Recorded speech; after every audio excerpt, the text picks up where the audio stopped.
Let me welcome all of you this evening to this special event.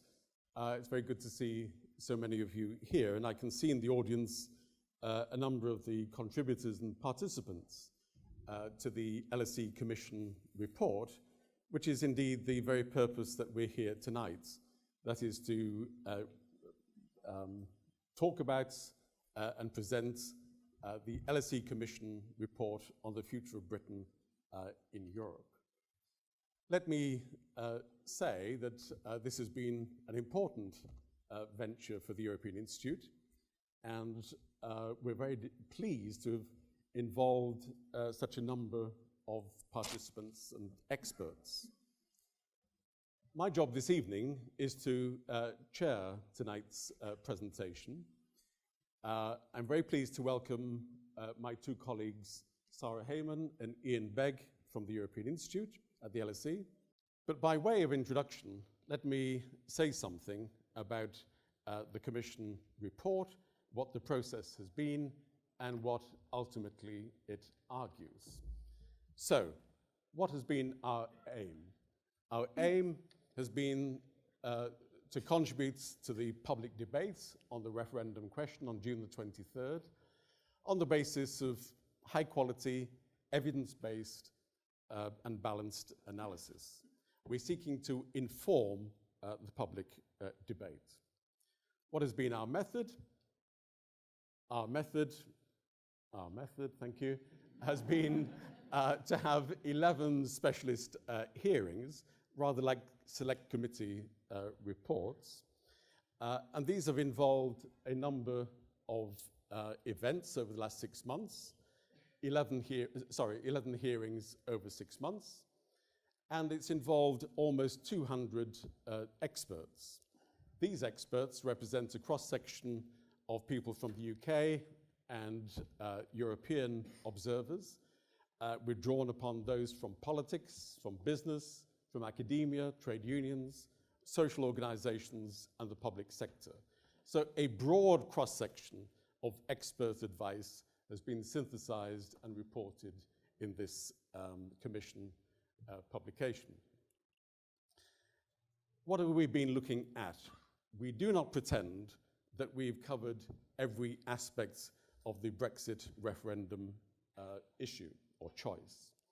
But what we have been looking at are some of the key themes: sovereignty, democracy, the economy, Britain's place in the world, the question of free movements and immigration, the question of human rights, this position of the city as a global financial center, and the notion of ever closer union and what that might mean for the UK itself, the impact of Brexit on the rest of the European Union, and the impact of Brexit potentially on the higher education and research and development in the UK. The impacts of the referendum decision on devolution and local government. And finally, the impacts of Brexit on the question of jobs, the labour market, and the question of social protection. So we've looked in the 11 hearings over the last 6 months on a number of key themes. It does not attempt to be comprehensive. Moreover, it's an LSE Commission report. What does that mean, therefore? It means it is a report of various experts and academics who have come together. It is not, of course, the institutional position of the London School of Economics, which does not take a position in this respect, but it is a publication of the LSE. It is a result of the deliberations and assessments of the various evidence that we've looked at. So we've tried to be reasonably comprehensive. What then have we concluded? You have, I can see, copies of the summary report given to you as you entered the lecture theatre, remarkably given to you free as you entered the lecture theatre. But nevertheless, as the European Institute, we wish to be reasonably generous in this respect. What is the conclusion? The conclusion, and I quote directly from the final pages, is to say that there is something of a trade-off between significant costs in terms of lost jobs and growth, the risk of lesser protection of rights, and a weaker international voice on the one side, against the perceptions and sensibilities over accountability, sovereignty, and identity. In the latter respect, feelings, sensibilities matter, even though we may argue about the gains. This is a tantalizing, perhaps irreconcilable equation, which will underscore the momentous decision that Britain is faced with on June the 23rd. The evidence of the report, it is an academic report. It is a measured report looking at the evidence across the different sectors on all sides. And it suggests that the least risky vote is for the UK to remain in the European Union. In a little while, Sara, Hagemann, and Iain Begg will speak directly to the report, and there will be a Q&A about the report itself. Thank you very much, Kevin, and thank you to all of you for coming. I'm very pleased to present some of the conclusions from a number of the hearings. So I'm going to group some of the hearings together, but as Kevin has mentioned, of course, you have the summary in the printout, but also there are comprehensive reports from each of the hearings, which will be available online just after this event, I believe. So the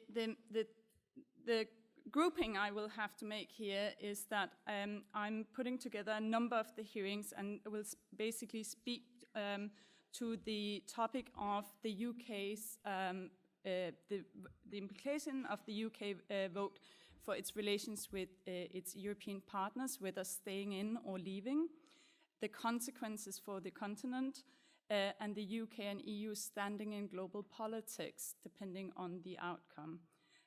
This will then lead me to some remarks and conclusions on the topic of sovereignty. As Gordon has pointed out, this is a recurring theme, and we had a whole session almost focused on that and the sovereignty of Parliament in this context. By sovereignty, I mean here the ability to make our own laws and to set our own political priorities. And we have had a very critical assessment of that particular point. Now, I'm going to do this in 5-10 minutes, and it's obviously a huge topic. So I'm going to focus mainly on the scenario of if the UK was to leave the EU, but we can go into more detail also of the consequences if it was a decision to stay. Perhaps if you point it towards the... Oh, is it over there? Okay, I see. So what would Brexit mean for Europe and its the partners, the remaining partners? Well, first of all, it's very clear from a number of the reports that this would really be a systemic shock. At the same time as Europe is facing a refugee crisis, the continued crisis of the Eurozone, and the even longer-running crisis of legitimacy. We've heard the democratic deficit debate already mentioned. And these concerns have been very real and been pointed out in a number of the reports. But basically, we can here distinguish between some of the short-term and medium-term implications in domestic politics on the continent. A decision to leave the EU would most likely trigger a domino effect in a number of other countries. We had identified about 7 or 8 countries who may not necessarily call for a referendum on EU membership itself, but certainly renew their debates about the benefits and costs of EU membership. And that is a serious consequence to consider. This could come out in referendum, as I just mentioned, Scandinavia, Netherlands, Hungary, to mention a few, but also, of course, that there would be implications in general elections that are forthcoming in a number of key member states. But also, the implications on the continent are enormous for the collective governance. How is the remaining member states to tackle some of those issues I just mentioned, with this big issue of UK leaving the EU hanging over their heads? So we have kind of concluded that at the moment we are really looking at an EU that is merely, if you can say that, the sum of its parts. But of course, there have been arguments that the EU could do better without the UK. It's been mainly a center-left argument in a number of countries that, okay, then we can pursue the policy agenda that we would prefer. Is perhaps also an argument that has been mentioned by Brussels officials, who are pretty tired of looking at the UK position over and over again. But certainly, there would be a key voice in terms of liberal economic policies and progressive politics, and also a key voice for the non-Eurozone members that would be lost if the UK was to leave. Brexit would also be a very big blow to the EU's global position, was pointed out in a number of the hearings. Of course, the UK has the largest military and diplomatic capabilities in the EU. It's a main advocate of interventionism, which is, of course, a controversial point to make, but it is. And also, it is the country with the strongest links to Washington. All of that is something of a great advantage to the remaining member states. But that means that we therefore conclude that we have a number of weaknesses that emerges from this for the remaining countries. For example, vis-à-vis Russia in the fight against international terrorism and jihadism. It would limit the EU's standing with the emerging economies in Asia. But for the remaining member states, the question then arises how to, sorry, did that not change? How to manage a Brexit.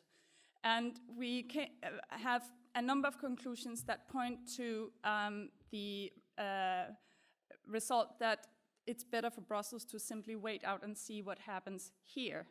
The reason is that the formal process would be that the UK government has to notify the 27 other governments of its wish to leave the EU, but that would be in the hands of a new government, most likely, and there's a lot of uncertainty about that, how that process would really play out. We can go into details about that afterwards.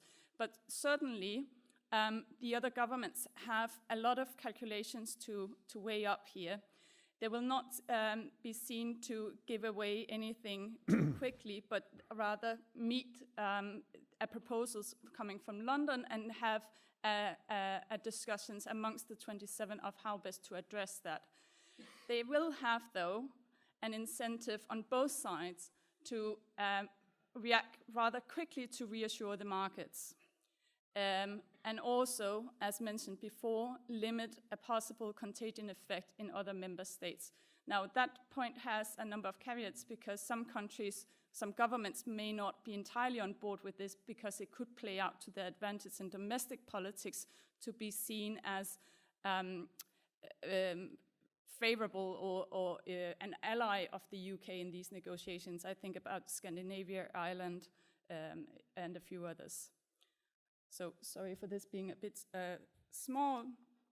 But on the other hand, of course, the implications for Britain are huge. I'm just highlighting a couple of the main conclusions here. Of course, Europe would still matter to Britain. With everything that we've just highlighted in the discussions, there is a risk that EU becomes more inward-looking. It cannot necessarily influence its partners in terms of freer trade and liberal economic policies if it leaves. And that goes for other important policy areas as well, refugee, terrorism, migration in Europe, which will, regardless of UK leaving, still have an impact here. So this is a crucial time for the EU going forward, as a number of the people said that came from outside the UK to these hearings. So the UK is really just going to sit and look what's going on without taking part. But it has been, on many occasions, not just in our reports, but there are a lot of details about it in our reports, about the alternative models to EU membership. And all of those have proven to be quite controversial. So we've already had references to the Norwegian and Swiss model, where we would see a substantial fee having to be paid for access to the single market, but no influence on the rules.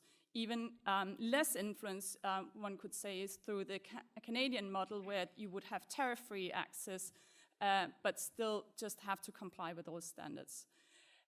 One advantage that has been mentioned in the session on foreign policy, though, is that Britain is particularly uncomfortable when it comes to this one-size-fits-all foreign policy setup that it's all very frequently perceived as here in the UK. So, and that's not always functional, to say the least, or desirable. Of course, the UK could go its own way in that particular area and collaborate with EU partners because it has a very strong say and weight in such negotiations. Nevertheless, the main conclusion across the board here is that the UK would, in the event of Brexit, be a rule taker rather than a rule maker, so the flip side of what was argued before. And it would still be an influential voice, especially on matters of financial regulation and security, but bargaining power would simply be weakened. Thank you, Sara, very much indeed.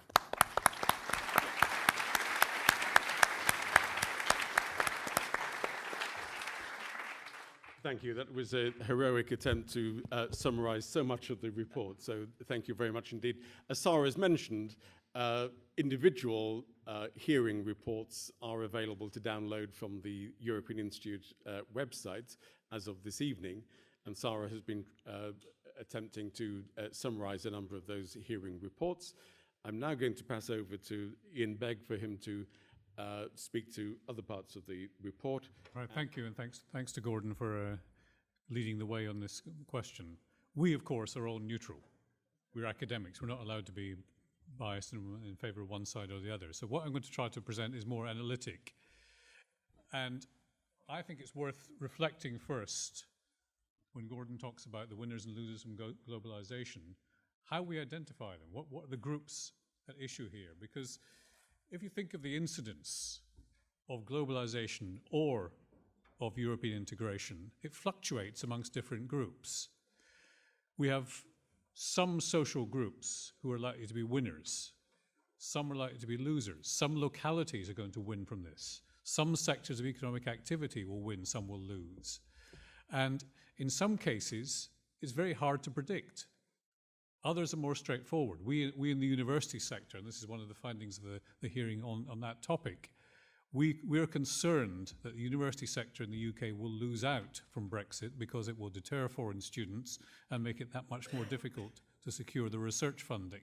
But other sectors of economic activity may say that exactly the reverse. We stand to gain from this. So there's ambiguity in this that makes decision-making quite difficult.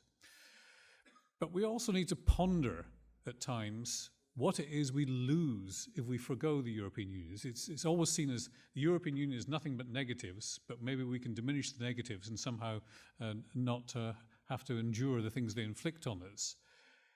That is a rather false way of looking at things, because if you think about it rather carefully, there are certain groups who benefit within the UK.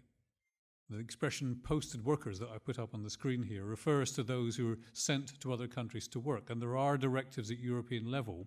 This came out on the hearing on the social consequences of Brexit or not. Some posted to other countries who have protections that they would lose if we were no longer part of this. The same with various labour market protections of other sorts.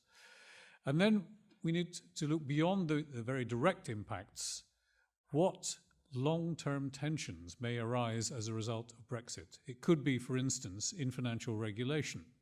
Many of those who attended the hearing on financial regulation pointed to the risks that a Britain outside the EU would face a different set of constraints. It may be liberated, but it may also find it more difficult to deal with the rest of Europe. So this is an area where we don't quite know what it's going to do, how it will affect the city. It's perhaps striking that the city tends to say, on the whole, we fear leaving the EU, but there are still one or two voices in the city, hedge funds in particular, who not only say good riddance to the EU, but get around to funding the Leave campaigns. Hedge funds are very prominent in this area. And then we do need to come back to the questions affecting different parts of the UK. Scotland, and even more so Wales, are beneficiaries. They're beneficiaries from things like the agricultural policy, and in the case of West Wales and the Valley in particular, from the fact that there are structural fund monies flowing to those areas. Some local authorities may question what is the best way to deal with this, which points to the possibility, this was yet another of the hearings, that post-Brexit we'd have to reflect on a new constitutional settlement from within the UK. Now the economics, home territory for me, I'll try to be as succinct as possible. Looking through the range of studies, which is what we did in approaching the economics of this, there's a pretty clear message that with one or two rather standout exceptions, the consensus is that there will be a GDP loss from Brexit. Now, of course, you can hedge this around by saying there are all kinds of assumptions. If that happens, the corollary is also that jobs will be lost. Lose GDP, you tend to lose jobs. That's a straightforward connection. And in addition, we talk very much about, in the campaign so far, you've seen all the 350 million per week figures, which in any case are false. That would be swamped by any GDP loss because of the fact that if you lose 1 percentage point of GDP, you tend to lose 0.35 to 0.4 percentage points of tax revenue. You spend more because you will induce higher levels of social welfare spending. So any effect on GDP will tend to overwhelm the effect from direct savings. And this is something that doesn't really surface much in the campaigns and the discussion so far. Furthermore, from the Treasury to even including the Economists for Brexit group, there is a consensus that the short-term uncertainties associated with leaving the EU are likely to cause a downturn in investment, and that in turn will have a negative effect on economic performance. So there's a consensus. The doubts about it is just how long it lasts. Will it be a short-term effect in which will rebound like a bouncing off a trampoline, or will it be something that will endure and have a long-term effect on the economy? The simple answer is nobody really knows. We can all speculate on it, but judgment on it is required. When we consider the longer term, most of the studies rely on two things: a particular model and a set of assumptions. It makes it very easy for the two sides to throw bricks at each other and say, well, your assumption's wrong. No, my assumption's right. No, your assumption's wrong. Your model's faulty. No, my model's the best. This is the kind of discourse we tend to have. And it's very hard to cut through this to find answers.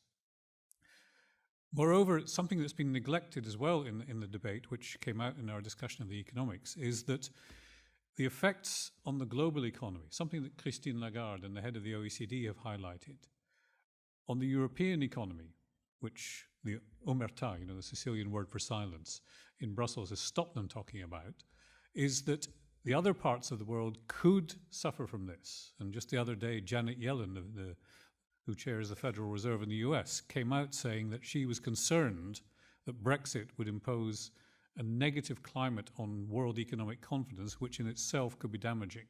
So there is a concern here that we are neglecting what impact Brexit or not will have on the rest of the world. So being a good academic, I tried to put this together, famous 2x2 matrix. And as soon as I showed Sara this, she said, it's all wrong. But she's not allowed to speak at the moment. She can come back later. I thought dimension one is the vertical one. A contest between cooperating and having forgoing an element of autonomy against recovering sovereignty, recovering identity. And then the horizontal dimension of economic losses against economic gains. And then I thought, well, what are some of the key areas that are most relevant in this? And it comes out in the various reports in different ways. I'm floating above the individual hearings in this respect and trying to talk about some of the things that count. Consider single market access, fundamental to this. If Britain were to go for Brexit, we would not have the same single market access, at least overnight. We could negotiate our way back into it, but if that happens, it would move us in the direction of more sovereignty. But it would also risk some of the benefits of the single market, and this emerges from a number of the studies. So that's the reason I put a red arrow on it. What about if we were to think about better regulation, UK-centred regulation, rather than this, the impositions we get from Brussels, all these horrible regulations about the size and shape of bananas and all the other things, it may well be that if Britain regulated in its own interests, you could get economic benefits at the same time as recovering your own possibilities to deal with this. But think about migration. Migration could mean a return of our choices on how to deal with it. But we know from some of the discussions that have taken place that migration would undermine the labour supply to some key sectors, particularly public services. There's an open question about whether it depresses wages or not, although the consensus of the findings we've looked at is that it doesn't. There's at best only a very tangential effect, and Stuart Rose from the Britain Stronger in Europe campaign, who said that it would depress wages, was talking guff. So that's one where I can say, well, maybe there is some benefit from curbing migration. But what about workers' rights? This came out in yet another of the hearings. Workers' rights, and this is where Jeremy Corbyn, believe it or not, has actually had something sensible to say, has said that if we risk going towards a Tory model of deregulation that the Brexiteers seem to want, the workers will be among those who might suffer from it. So I've scored this one a red rather than a green. You can all disagree with my scorings, but that's the whole point of a debate, isn't it, Kevin? So, possible issues for discussion. The first is what this is all about is an elaborate form of cost-benefit analysis. On the one hand, on the other hand. And you know the story about Harry Truman wanted a one-handed economist, so he wouldn't be able to do that. What is a convincing cost-benefit analysis? Well, it's very hard, because so many of the potential outcomes are uncertain, they're ill-defined, we don't know, not only on the Brexit side, but on the Remain side. Even the Romanians can't tell you exactly where Britain is going to be in future because of the way things are likely to evolve if Cameron's new deal is implemented. Both uncertainty on both sides. There are some areas where it's clear-cut. I think we can point to some of the diverse effects that I mentioned in relation to migration and say that they will make it difficult to work out where things go next. We do know that in some cases, if you're comparing elements of sovereignty and regaining the right to implement your border control, that is very difficult to compare with economic benefits and costs, apples and oranges. How is autonomy to be valued? Do you all think autonomy is something very valuable, or is it marginal value? This is something that we try to draft in the conclusions. So in the end, what it comes down to is you're balancing various sorts of risks. You're trying to make a judgment. If this goes awry, do we benefit because something else goes better? And that means that we don't know. And as Oscar once said, amongst his many, many pithy sayings, thank you.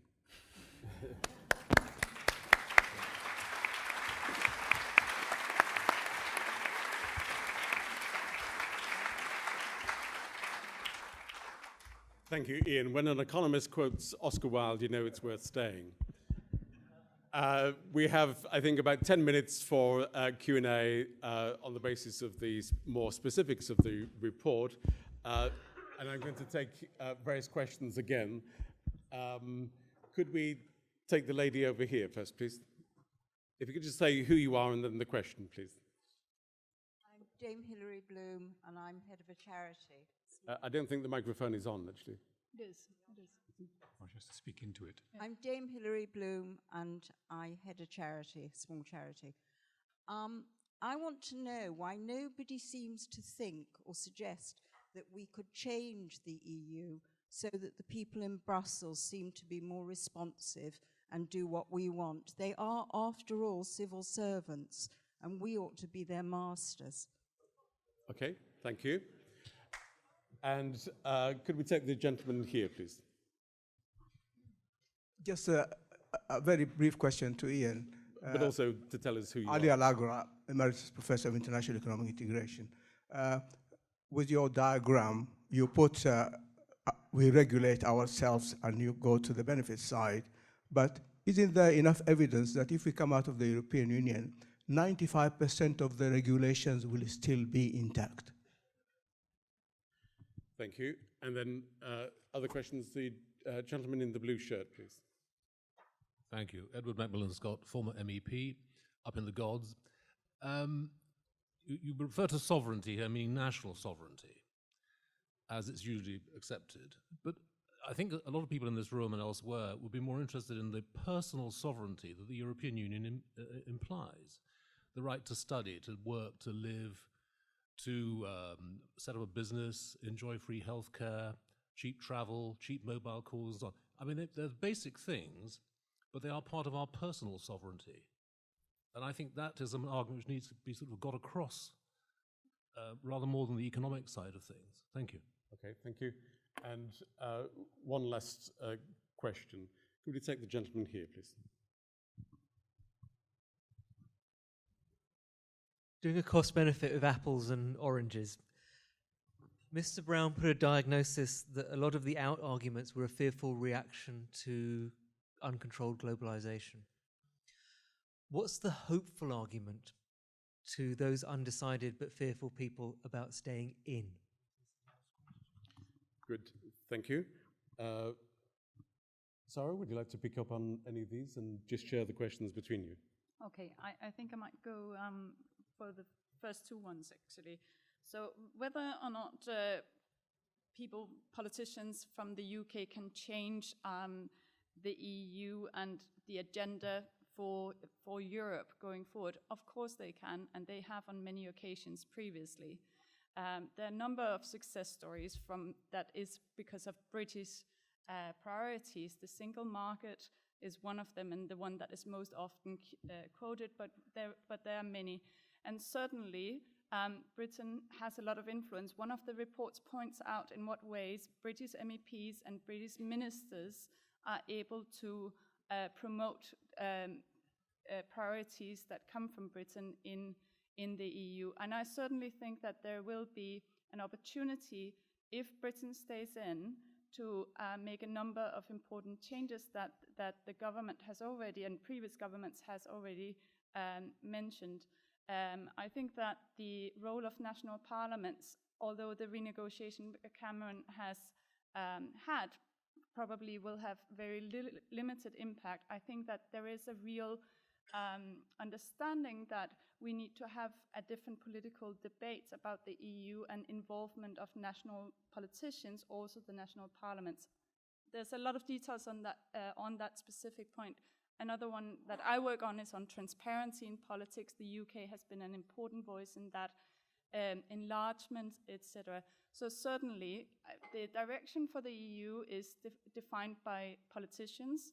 The UK is one of the largest countries, the largest economies in the EU, so it has the weight to actually make changes.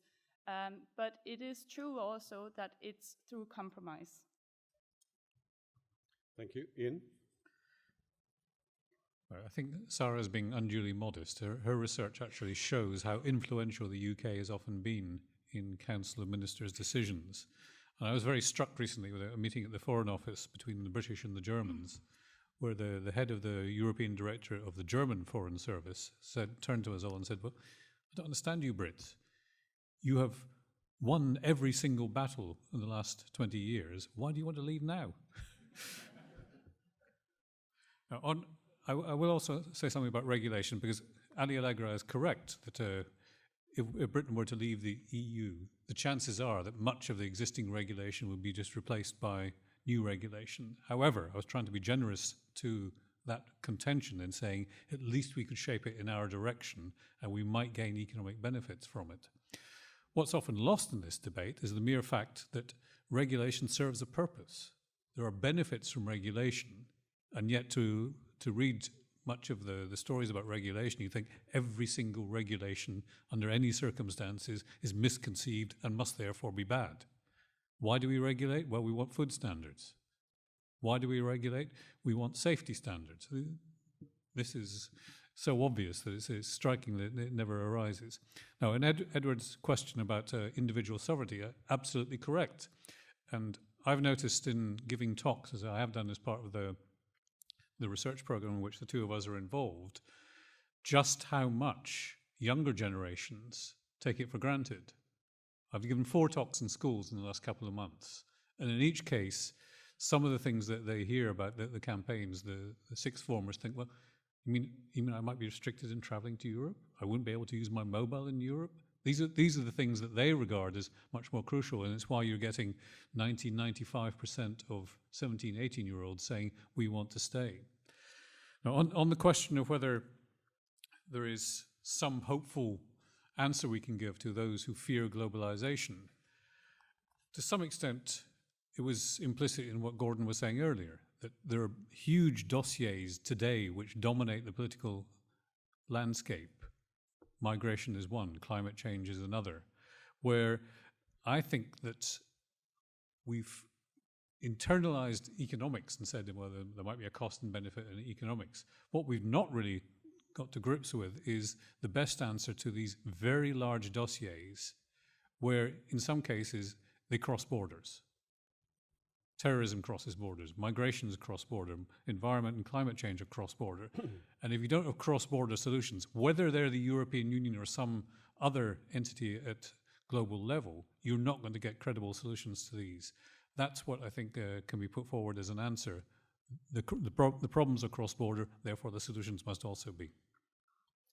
Thank you, Iain. Let me draw this to a close by just making 1 or 2 points. The LSE Commission report on the future of Britain in Europe was originally the brainchild of our late colleague, Professor Maurice Fraser, and we'd like to acknowledge his contribution in this respect, and I'm delighted to acknowledge Constantine, his son, in the audience.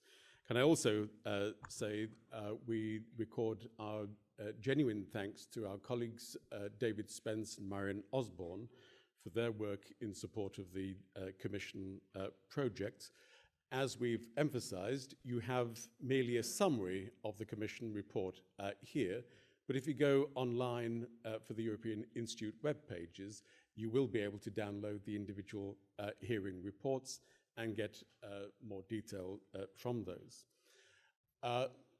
There is indeed a reward for sticking out in this rather hot and sticky lecture theatre. Can we invite you to join us in the atrium, which is immediately outside the theatre on the left, for a reception, and hopefully we'll be able to continue the discussion there, and I'm sure Iain and Sara are willing to continue till at least midnight to answer any questions. Sadly, I must leave before them, but on your behalf and as head of the European Institute, can I thank Sara, Hagemann and Iain Begg for their work with the report. Thank you.